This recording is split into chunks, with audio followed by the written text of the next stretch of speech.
ভূতের বাড়ি। না, মেলার থেকে বেরোতে কত দেরি হয়ে গেল বলতো, কত রাত হয়ে গেছে, রাস্তাটা কত শুনশান বলতো, খুব দেরি হয়ে গেল। হ্যাঁ মা, মেলার থেকে বেরোতে অনেকটা দেরি হয়ে গেল। মা তো এখন আবার ঝমঝম করে বৃষ্টি শুরু হয়ে গেল। এখন তো ছাতাটাও আজকে আনা হয়নি, কে জানে বৃষ্টি পড়বে, বুঝতেই পারিনি। ছাতাটা নিয়ে আসলে ভালো হতো বলো মা। না, বৃষ্টিটা অনেক জোরে শুরু হয়ে গেছে, তাড়াতাড়ি হাট, আর দেরি করিস, রাস্তাটা খুব শুনশান, তাড়াতাড়ি হাট, কত জোরে বৃষ্টি শুরু হয়ে গেছে বল। মনা, দেখ তো কটা বাজে। মা, 9টা বেজে গেছে। 9টা বেজে গেছে মা, 9টা বেজে গেছে শুনে তুমি এত চমকে উঠলে কেন মা? কিছু হয়েছে কি, কেন চমকে উঠলে মা? রাত্রি 9টার পরে এই রাস্তা দিয়ে কেউ যায় না, একটা পশু পাখিকেও দেখা যায় না। আমরা আজকে এই রাস্তা দিয়ে চলে এসেছি, এত রাত হয়ে গেছে বুঝতেই পারিনি তো এই রাস্তা দিয়ে আসতে পারে মনে, তাড়াতাড়ি পা চালিয়ে হাট। কি বলছো মা, রাস্তাটা 9টার পরে কেউ আসে না? খুব ভয় না, কে জানে কত দেরি হয়ে গেল। কেন মা তোমার এই রাস্তা দিয়ে আসলে অন্য রাস্তা দিয়ে গেলেই পারতে মা। আমার তো এখন ভীষণ ভয় করছে মা।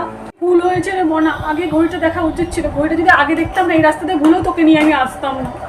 এখন কি করা যাবে? তাড়াতাড়ি বাঁচালি হাট, আর দেরি করিস না, তাড়াতাড়ি হাট। বৃষ্টিটাও জোরে শুরু হয়ে গেল, আর মুশকিল হয়ে যাবে, চল তাড়াতাড়ি। ঠিক আছে মা, তাহলে তাড়াতাড়ি চলো, আর দেরি করে লাভ নেই। রাস্তাটা যখন ভালো না, তাড়াতাড়ি চলো মা। মা, ওই দেখো একটা বাড়ি, চলো বৃষ্টিটা যতক্ষণ না থামে না ওখানে গিয়ে আমরা একটু দাঁড়িয়ে নিই, বৃষ্টিটা কমলে পরে চলে যাবো। চলো মা, ওই বাড়িটার সামনে গিয়ে দাঁড়াই। মনা মনা, ওই বাড়িটার দিকে ভুলেও তাকাস না মনা, বাড়িটার দিকে। কেন মা, ওই বাড়িটার দিকে তাকাতে কেন না করছো মা? কি হয়েছে মা ওখানে? অত শুনতে হবে না রে, তুই তাড়াতাড়ি পাঁচালি হাঁটতে বাড়িতে চল, আর দাস না কেন, তাড়াতাড়ি চল। কেন মা শুনতে হবে মা, বলো না ওই বাড়িটাতে কি হয়েছে? তুই বাবা করে বলছো বাড়িটার দিকে তাকাস না, কেন মা বলো না মা, বলো না। তাহলে শোনো, ওটা হলো 100 বছরের পুরনো বাড়ি। ওই বাড়িতে অনেক দিন আগে যারা থাকতো তারা অনেক বছর আগে মারা গেছে। কিন্তু হঠাৎ করে ওই বাড়িতে একজন দম্পতি থাকতে এসেছিল। যে দম্পতি থাকতে এসেছিল তার স্বামী বাইরে কাজ করতো, নাইট ডিউটি থাকতো, ও একাই বাড়িতে থাকতো। কিন্তু হঠাৎ করে ওর স্বামী আর আসছে না, বাড়ি ফিরছে না। তারপর সে চিন্তায় খুব পড়ে গেছিল, কেন ফিরছে না। পরে 2 মাস পর ওর স্বামী যখন বাড়ি ফিরলো, সাথে সতীন নিয়ে ফিরলো। সেই তুলকালাম, বাড়িতে কি অশান্তি। পাশের লোকজন যখন যায় অশান্তি শোনা যায়। তারপর সে আর কষ্ট সহ্য করতে না পারে তার সতীনকে, ওর স্বামীকে নিজেই হত্যা করে নিজেকেও হত্যা করে দিল। এরপর থেকে ওই বাড়িতে শুধু কান্নার আওয়াজ শোনা যায়, গানের আওয়াজ শোনা যায়।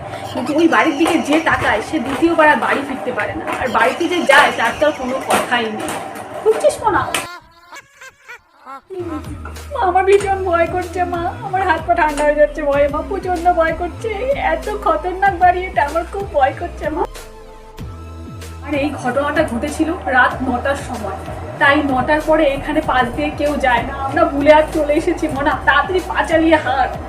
আমরা যদি এই বাড়ির দিকে যাই তাহলে আর উপায় নেই আমাদের, তাড়াতাড়ি পা চালিয়ে হাট, আর দেরি করিস না, তাড়াতাড়ি চল। করলে মা, ওই বাড়িতে কেউ গেলে দ্বিতীয়বার আর বাড়িতে ফিরে আসে না, বাড়ির দিকে তাকালে কেউ ফিরে আসতে পারে না।